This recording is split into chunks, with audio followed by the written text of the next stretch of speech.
Yung discussion dun sa concept nung line of flight, tinry kong gawin dito sa naging visual representations ng mga paintings sa series ng exhibit na to. Accumulations lang siya ng images sa internet, meeting ng parang announcement ng Marshall. Mas yung exploration ng pagtawid ng abstract na representation at yung mga visual images na inappropriate para pagtagpi-tagpiin yung painting.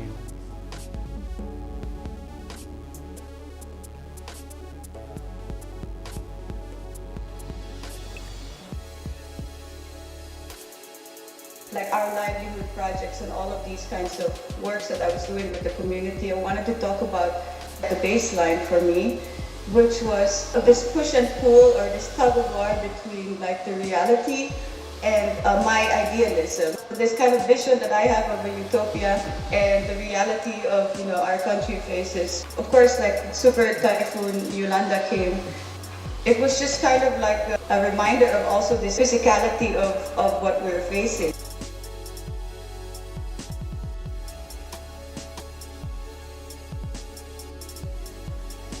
So all of these little things become, like when you travel, you start collecting stuff, objects, and I put them together as a story. I went to an elementary school beside the Battung Museum, and going to a formal school and then looking at your history in front of you. So I had issues with museums, even as a young person. So that's how I invited myself into this idea of what tradition and culture means, and so museumified. It sort of became very natural to like objects a lot, and see where ideas go from there. Where is the indigenous? Is the indigenous lost in God? Or is the indigenous just plainly lost? When you document a memory, you usually put it in a photo book, so I used the photo book. And then this one, it's projected into a corner so it could imitate a book also. My mom actually grew up in this community, tackling displacement, ecological issues, so this is the perfect community. I wanted the viewers to see that I was actually interacting with them rather than documenting them from afar. There was a dialogue, so that was the instant effect of the showing.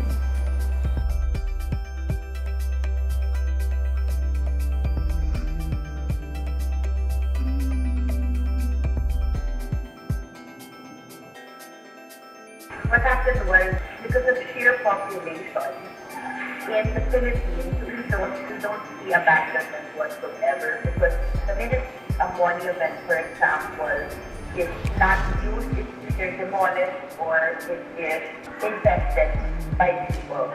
When I saw these places, it's for the first time in my life, when I took a photograph of it, I identified with it in the sense that it was still of my time, so I could feel the energy still of the people that were there, that was once there. So it was a branch, it was a train of history that actually affected me.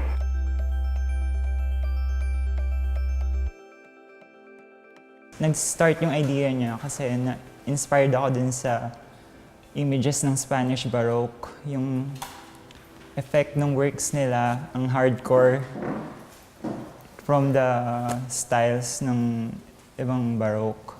It served as study and direction for the work.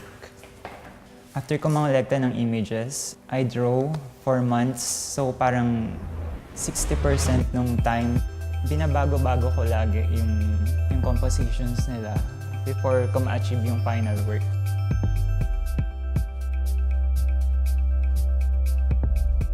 I love science and I love art.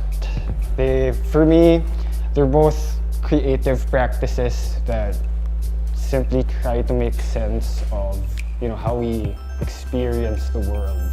I'm in love with how both of them inspire new perspectives on how we view things. The show Emit No Evil explores different facts about the relationship of light, space, and time. I attempted to set the mood for thinking about light, space, and time, the relationships with each other.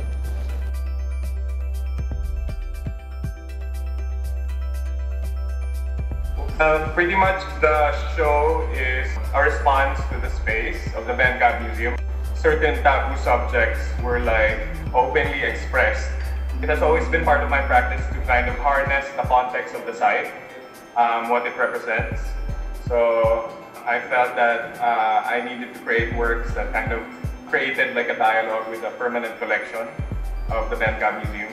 In terms of cultural identity, we can't latch on to any like a unifying cultural agenda. So we try to like harness all these different sources from like the different minorities in the Philippines.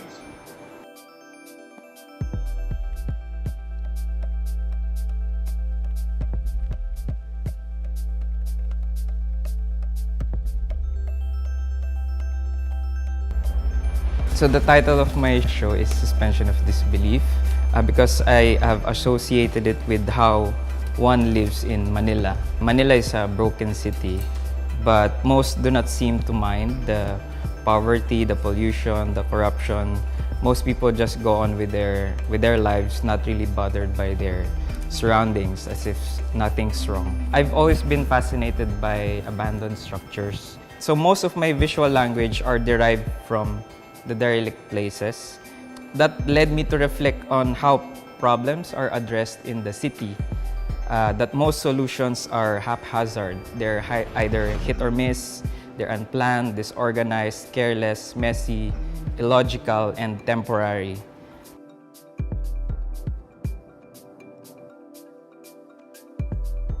I'm getting more curious to learn about how Manila was constructed and how it was during its golden years. Manila is a perfect example of how we were during our golden years, from right now being a perfect example of urban dysfunctionality. If you're gonna go around, you're gonna see those colorful, kitschy patterns at the back of these facades of these buildings. And it talks about the idea of us, of our culture, quick fix, wrapping something with colorful cloth or images to hide something underneath.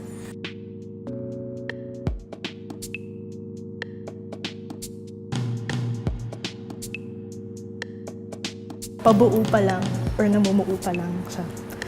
When the conquistadors landed on our shores, the small self-sufficient communities that they encountered were in a state of transition. And then right on that state of transition, the age-old tactic of divide and rule was administered. All this culminated in a collective struggle that morphed into this general consciousness, and then this general consciousness morphed into the forming of a national identity.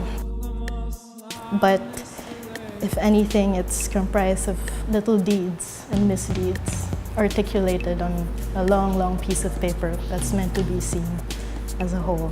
The exercise of painting in watercolor itself became just as important as the subject matter. There is something tantalizing with trying to control water because it hardly wants to do what you want it to do.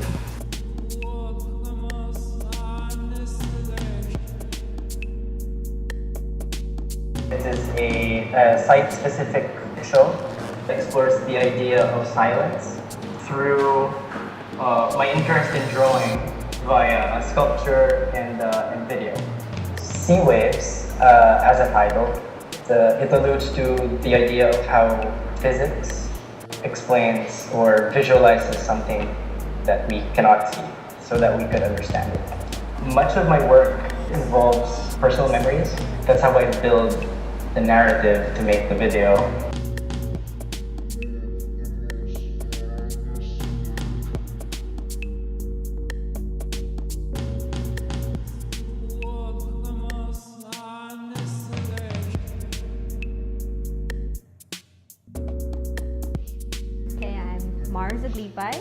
I'm an editorial coordinator for Art Plus magazine. I chose to write about Agos mainly because it's the beginning of Basi, which is quite close to me personally because my father is Ilocano. I learned a lot of things about the Basi revolution, things that would come to me in passing. I mean, my dad had joked to me when on a trip going to Ilocos, he said, "Oh, Basi, yung mga Ilocano na yan, seryoso yan sa alak nila." And I'm like, "Oh, that's just your excuse, you just wanna drink." And I'm like, but now having, listened to the talk, understand the art, the background, I think Basi is just more than just an excuse for Ilocanos to drink. It actually has meaning to them and it's very integral in their lifestyle. So I'm Jasmine Agnes T. Cruz. I'm a freelance art reporter. So I really like Sandra Dan's exhibit at Vargas because when I entered the exhibit, and that's what my article was all about, like understanding this millennial visual vocabulary and what's so interesting about it, and why is it that someone of my generation would be more attuned to it as opposed to other people. My main takeaway with it is that I wanted people to think about this millennial visual vocabulary and what does it mean when a generation is growing up exposed to these social media images, and how will that affect the art world? Will the art world engage with it, or will the art world dismiss it?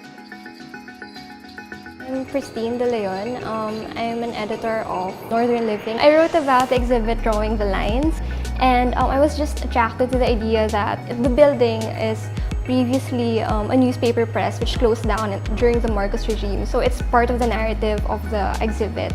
But what I love about this is that the style in itself issues a critique against formalism. In political cartoons, it's black and white. It's the frame is so polarizing that it's only between the elite and the disempowered.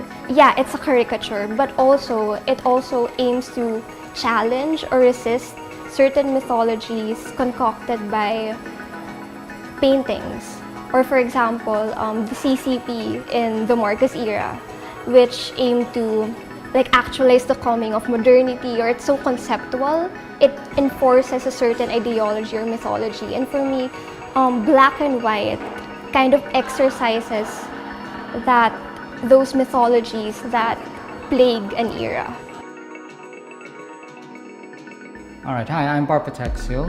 I do freelance writing, and I also write plays and essays on the side. Drawing Lines actually was perhaps the most uncanny way of showing how artworks from the past resonates with how we live today. For example, the issues back then that concerned political cartoonists and propagandists at that time were no way different from the issues that they tackle now. And so that it is their resonances and uncanny parallels that I wanted to flesh out in my work.